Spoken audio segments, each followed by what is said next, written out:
Assalamualaikum warahmatullahi wabarakatuh. Waalaikumsalam warahmatullahi wabarakatuh. Pendengar Radio Erlisa Jepara yang tercinta dan berbahagia, alhamdulillah saat ini kita dipertemukan lewat udara Radio Erlisa dalam keadaan sehat walafiat. Perlu kami sampaikan, saat ini angka stunting di Kabupaten Jepara alhamdulillah sudah menurun, yaitu di angka 18,2%, sekitar 7.225 anak. Walau sudah menurun, stunting di Kabupaten Jepara masih perlu ditekan lagi sehingga mencapai di bawah 14% secara standar nasional. Maka Yayasan Pendidikan Muslimat NU bekerja sama dengan Dinas Kesehatan Kabupaten Jepara untuk bersama-sama menangani dan mengatasi, meminimalisasi angka stunting di Kabupaten Jepara dengan tema meminimalisasi stunting dan perbaikan gizi pada anak usia dini. Yang terhormat Ibu Wiwit Widiatni, Sarjana Gizi, Magister Gizi, dipersilakan untuk menyampaikan. Monggo. Terima kasih Bu Asmiah. Baik, sebelumnya perkenalkan saya Wiwit Widiatni, nutrisionis atau ahli gizi di Dinas Kesehatan Kabupaten Jepara. Sebelumnya kami ucapkan terima kasih pula atas undangannya baik dari Radio Erlisa maupun dari YPM Muslimat NU ya Ibu ya, terima kasih betul sekali. Jadi ini sebetulnya menyambung dari kegiatan kami dengan Muslimat NU. Kami sudah bergandengan tangan dengan Muslimat NU sejak tahun-tahun sebelumnya bersama-sama mengkampanyekan cegah stunting di Kabupaten Jepara. Baik, sebelumnya kami sampaikan terlebih dahulu apa itu stunting. Jadi stunting adalah gangguan pertumbuhan dan perkembangan yang diakibatkan oleh konsumsi gizi yang kurang atau kekurangan gizi yang kronis serta terjadinya infeksi berulang. Dan stunting ini ditandai dengan tinggi badan atau panjang badan anak tidak sesuai standar. Jadi ada standarnya ya. Jadi kita tidak bisa bilang anak itu pendek atau tinggi jika kita tidak membandingkan dengan standar. Nah, dari mana kita bisa membandingkan standar? Apakah anak saya ini stunting atau tidak? Ya tentunya pertama kita harus mengukur dulu ya Ibu ya. Kita ukur anak kita, bayi kita ataupun balita kita ataupun anak didik kita. Kita ukur tinggi badannya sesuai prinsip yang benar, bagaimana cara mengukur yang benar. Kemudian hasil pengukuran itu kita sandingkan atau kita bandingkan dengan standar. Nah, standar ini bisa kita lihat di buku KIA, buku pink itu, yang biasanya kalau ada ibu hamil itu diberikan. Nah, itu kita bisa membandingkan untuk bayi yang baru lahir sampai usia 5 tahun kita bisa melihat di sana. Jikalau ternyata hasil pengukuran tinggi badannya di bawah grafik atau di bawah angka minus 2 standar deviasi, maka anak kita ataupun anak didik kita termasuk stunting.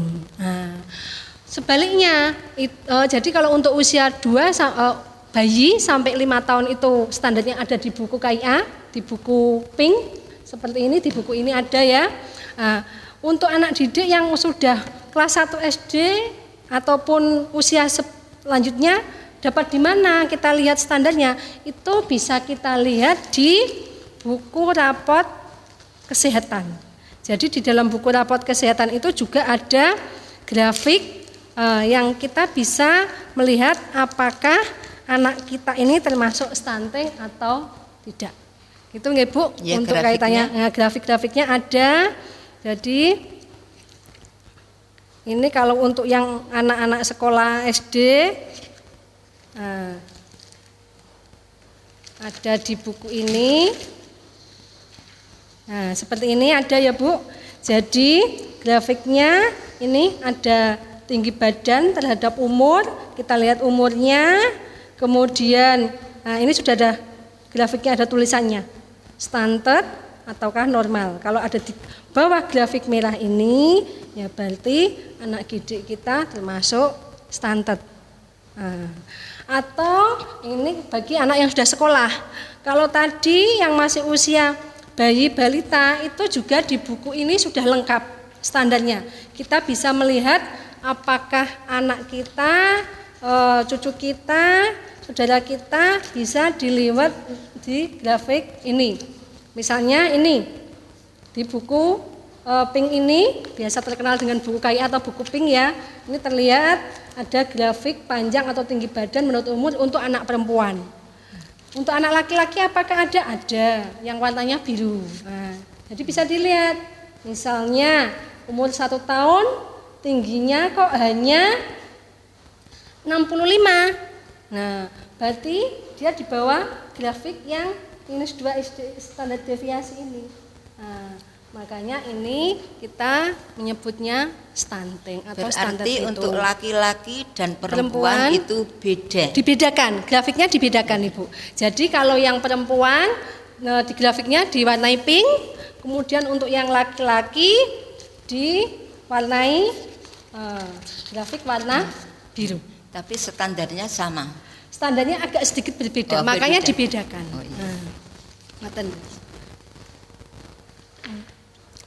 Ya, saya tanya Bu ya, tadi Ngomong, sudah kok. dijelaskan tentang stunting sekilas. Iya. Nah, yang kami tanyakan, bagaimana sih trik-trik untuk meminimalisasi stunting supaya angka stunting di Jepara ini semakin menurun? Oh baik, terima kasih Bu As atas pertanyaannya. Jadi sebelumnya kami ucapkan terima kasih kepada seluruh masyarakat Jepara karena untuk tahun 2022 hasil survei dari pusat angka stunting kita sudah menurun dari tahun sebelumnya 25% iya. menjadi 18,2. Ini tentunya pasti atas keberhasilan kerjasama Bapak Ibu semua, masyarakat semua, karena yang diintervensi itu kan memang masyarakat. Jadi untuk mengintervensi stunting ini ada 2 cara Ibu. Jadi yang pertama kita kenal dengan intervensi gizi spesifik. Nah, kemudian yang kedua adalah intervensi gizi sensitif. Nah, intervensi spesifik itu apa? Intervensi gizi spesifik adalah intervensi atau program-program yang kita fokuskan pada 1000 hari pertama kehidupan. Atau intervensi yang kita fokuskan pada ibu hamil sampai anak usia 2 tahun. Nah, intervensi ini biasanya ada di ranah kesehatan. Nah, jadi intervensi apa sih yang dilakukan pada ibu hamil? Contohnya, misalnya pemberian tablet tambah darah, kemudian pemberian makanan tambahan pada ibu hamil yang kurang gizi, kemudian kampanye ASI eksklusif. Jadi harapannya bayi-bayi yang lahir itu bisa disusui secara eksklusif. Kemudian pemantauan pertumbuhan atau perkembangan bayi balita kita itu harus dipantau di posyandu setiap bulannya. Itu contoh-contoh intervensi gizi spesifik. Kemudian untuk intervensi gizi sensitif ini intervensi yang dilakukan di luar sektor kesehatan. Jadi intervensi gizi sensitif itu justru memegang peranan terpenting, terbesar, karena keberhasilannya mampu membantu mengatasi stunting sebesar 70%. Contohnya apa intervensi gizi sensitif ini? Misalnya kampanye pencegahan pernikahan dini. Kemudian kampanye tentang keluarga berencana, kemudian kampanye tentang pentingnya mencegah stunting, seperti yang pernah dilakukan oleh Dinas Kesehatan bersama Muslimat NU di setiap wilayah. Itu bagian dari intervensi sensitif, termasuk kampanye penggunaan jamban sehat, penggunaan air bersih yang sehat, kemudian pemberian bantuan pangan tunai maupun non tunai, itu bagian-bagian dari intervensi sensitif untuk mencegah stunting. Ngoten Ibu. Jadi kalau mau meminimalisir atau menurunkan angka stunting di Kabupaten Jepara, ya dua-duanya intervensi baik dari sisi sektor kesehatan spesifik ini harus dioptimalkan maupun dari luar non sektor kesehatan harus bekerja sama. Jadi jangan ada lagi kalimat stunting itu urusannya orang kesehatan. Ngaten nggih Bu. Ya, makanya kami terima kasih sekali kalau hari ini bisa diundang oleh YPM Muslimat NU dalam rangka intervensi stunting di Kabupaten Jepara. Jadi meskipun sektor kesehatan ini sudah bekerja keras, ternyata hanya mampu mengatasi 30% permasalahan. Justru 70%-nya kita butuh dukungan semua pihak, salah satunya dari YPM Muslimat NU. Ngoten Ibu. Nah gini Mbak, tadi dijelaskan bahwa stunting itu jaraknya itu ada 1000 hari pertama kehidupan. Iya, kehidupan. Ya, berarti dari mulai hamil sampai usia 2 tahun. Nah, ini sudah teratasi katakan. Tapi JPM Muslimat NU itu punya lembaga yang sangat besar kaitannya dengan PAUD. Bagaimana untuk melanjutkan supaya setelah stunting terminimalisasi untuk melanjutkan ke PAUD ini pertumbuhan gizi, pertumbuhan AQI dan sebagainya itu bisa ditindaklanjuti. Oh, ya terima kasih. Jadi begini Bu, kampanye stunting itu memang kita fokuskan pada 1000 hari pertama kehidupan karena kita mau mencegah. Jadi stunting itu adalah dicegahnya pada 1000 hari pertama kehidupan. Lalu kalau untuk anak-anak yang usia PAUD bagaimana? Apakah terus dibiarkan? Tentu saja tidak. Jadi ini tetap berlanjut sampai 2 tahun setelah kita cegah, kita atasi, kita minimalisir di 2 tahun. Pasca 2 tahun juga tetap kita lanjutkan. Dilanjutkan apanya? Pemantauan pertumbuhan dan perkembangannya. Jadi tetap ditimbang, diukur setiap bulannya, baik lewat posyandu maupun lewat pos PAUD. Nah, karena pemantauan pertumbuhan setiap bulan ini kita harus lakukan untuk melihat anak saya ini tumbuh kembangnya sesuai standar atau tidak. Nah, jadi tetap buku KIA ini tetap berlanjut. Nah, ngoten. Jadi tidak terus 2 tahun selesai mandek, tidak. Ini tetap berlanjut karena anak tetap tumbuh dan berkembang harus sesuai grafiknya seperti itu. Kemudian di pos PAUD kan setiap bulan ada pemeriksaan berat badan dan tinggi badan. Nah, harapannya hasil pemeriksaan berat badan dan tinggi badan yang dilakukan di PAUD ataupun di lembaga sekolah apapun itu dapat ditindaklanjuti. Jadi ibu-ibu guru bisa membaca hasil pemeriksaan anak-anak didiknya setelah tadi ditimbang, diukur, kemudian dibandingkan standar, kan kita tahu, oh si anak mengalami gangguan tumbuh kembang atau tidak. Nah, harapannya nanti ada feedback, ada tindak lanjut. Nah, kalau hasilnya bagus, ya disampaikan ke orang tua. Biasanya kan ada buku penghubung ya Ibu ya. Nah, disampaikan ke orang tua. Hari ini anak Ibu ditimbang berat badannya, diukur tinggi badannya, hasilnya seperti ini. Kalau sesuai ya berikan pujian bagi orang tuanya. Kemudian kalau ternyata setelah diukur di PAUD, ditimbang berat badan, tinggi badannya dan dibandingkan dengan standar ada permasalahan, segera komunikasikan juga dengan orang tuanya, disampaikan ternyata berat badan si anak ini kurang, ternyata tinggi badannya tidak sesuai. Nah, itu intervensinya kan harus bersama orang tua, karena ibaratnya 24 jamnya lebih banyak dengan orang tua. Nah, kalau hanya sekedar diukur, kemudian tidak disampaikan sama orang tua, bisa jadi orang tuanya nggak tahu bahwa anaknya ini mengalami hambatan pertumbuhan ataupun perkembangan. Itu yang kaitannya pemantauan berat badan dan tinggi badan di sekolah nggih Bu. Kemudian saya sangat senang sekali tentang program Hari Makan Anak di sekolah. Ya toh Bu. Jadi biasanya dalam 1 bulan sekali ataupun 1 minggu sekali, 1 minggu sekali itu kan anak-anak diminta membawa bekal. Kemudian nanti dimakan bersama di sekolah. Lah, itu pendidikan yang sangat penting. Karena dari bekal itu harapannya bekalnya ya sesuai anjuran, memenuhi prinsip gizi seimbang untuk anak usia PAUD. Jadi harapannya nanti ibu-ibu guru bisa mengajari anak-anak seperti ini loh, bekal yang sehat itu, contoh bekal yang sehat seperti ini. Jadi nanti anak-anak di rumah nanti makannya seperti ini ya. Nah itu justru pola pendidikan, pola makan yang sehat itu memang harus ditanamkan sejak dini. Kalau sejak kecil dia nggak kenal pola makan yang sehat ya kita maklum kalau nanti setelah dia sekolah atau besar ya pola makannya nggak sehat, seperti itu Ibu.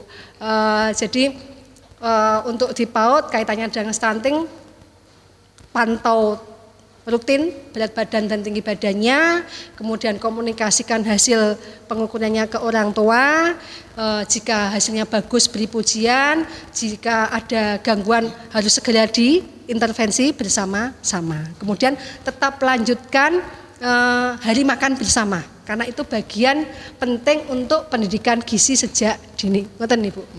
Nah gini Mbak, stunting udah kita kupas ya. Kemudian perbaikan gizi kepada anak usia PAUD sudah dijalankan. Sekarang saya minta Ibu bisa menyampaikan gizi-gizi secara umum kepada bunda-bunda masa produktif, masa mengandung kehamilan, anak usia dini sampai itu ya ketika bagaimana kisi-kisinya supaya apa yang sudah disampaikan ini nanti ibu-ibu bisa menindaklanjuti bagaimana supaya anak-anak di rumah itu bisa makan gizi yang benar, supaya pertumbuhan baik atau bisa menghindari makanan-makanan yang tidak sesuai dengan yang kita harapkan. Oke, terima kasih. Baik, jadi untuk mencegah stunting itu memang tadi di awal sudah kami singgung kaitannya 1000 hari pertama kehidupan, Ibu. Jadi kalau 1000 hari pertama kehidupan itu kan dari hamil sampai 2 tahun. Nah, sebelum hamil sebetulnya itu juga harus kita siapkan. Jadi ibu hamil yang sehat itu kalau berawal dari remaja yang sehat. Nah, jadi remajanya sehat dulu. Pastikan remajanya nggak kurang gizi, nggak anemia. Makanya di pemerintah ada namanya program pemberian tablet tambah darah untuk remaja di tingkat SMP, sanawiyah ataupun SMA ataupun aliyah dan SMK. Kemudian sekarang ini untuk calon pengantin juga ada program namanya LC Meal, bahwa setiap calon pengantin itu akan dideteksi sebetulnya calon pengantin ini sehat enggak, siap enggak jadi ibu. Nah itu ada juga. Jadi nanti ada rapot merah, kuning, hijau.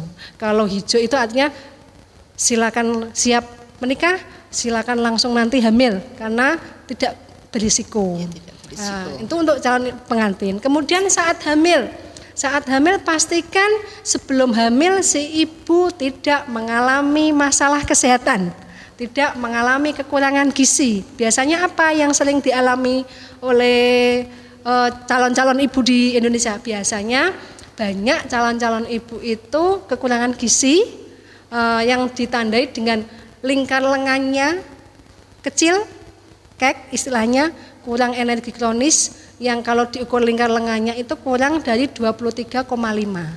Nah, itu menggambarkan bahwa sebelum hari ini dia mengalami kekurangan gizi. Selain kek, remaja kita atau calon pengantin kita ini juga rentan terkena anemia atau kekurangan darah. Makanya di remaja itu kan sudah diintervensi sejak remaja untuk diberikan tablet tambah darah. Nah, yang terpenting lagi selain tablet tambah darah adalah perbaiki pola makan untuk remaja maupun calon ibu hamil ini.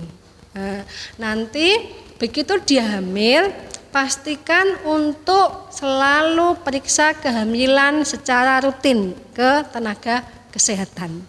Kalau dulu minimal 4 kali, sekarang minimal 6 kali. Ada jadwal harus periksa dengan dokter. Itu kaitannya dengan ibu hamil.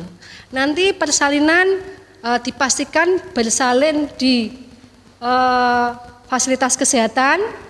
kemudian nanti bayinya lahir sehat itu kalau berat badannya lebih dari 2,5 kilo, panjang badannya lebih dari 48 cm, itu pastikan bayi kita lahir sehat. Biar nanti nggak stunting, berikan ASI eksklusif, berikan makanan pendamping ASI yang berkualitas. Nah, kemudian jangan lupa imunisasi. Nah, satu lagi, pantau setiap bulan di posyandu untuk tahu perkembangan anak kita baik atau tidak. Ini kunci utama untuk mencegah stunting. Kalau kaitannya nanti ibu-ibunya diminta untuk pola makan yang baik, sebetulnya di buku KIA ini sudah lengkap.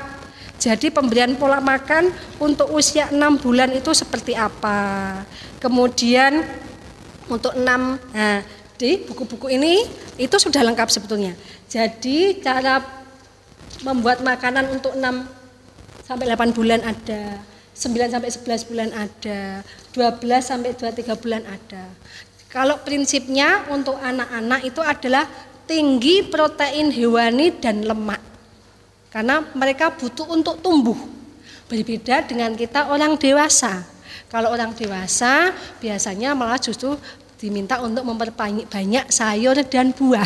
Kaitannya germas nggih Bu As nggih. Nah, berbeda kalau untuk anak yang butuh tumbuh dan berkembang, perbanyaklah protein hewani dan lemak. Ya, santan-santan. Ya, yang santan-santan justru kalau anak-anak itu. Soalnya kadang-kadang banyak yang salah, makan santan-santan nanti jadi kolesterol. Itu bagi orang dewasa. Nah, untuk ini kan banyak yang gini. Kalau anak itu dipakai itu ya Mbak, makan sama kuahnya saja, kuah itu sayur bening. Nah, itu kan sebetulnya enggak benar.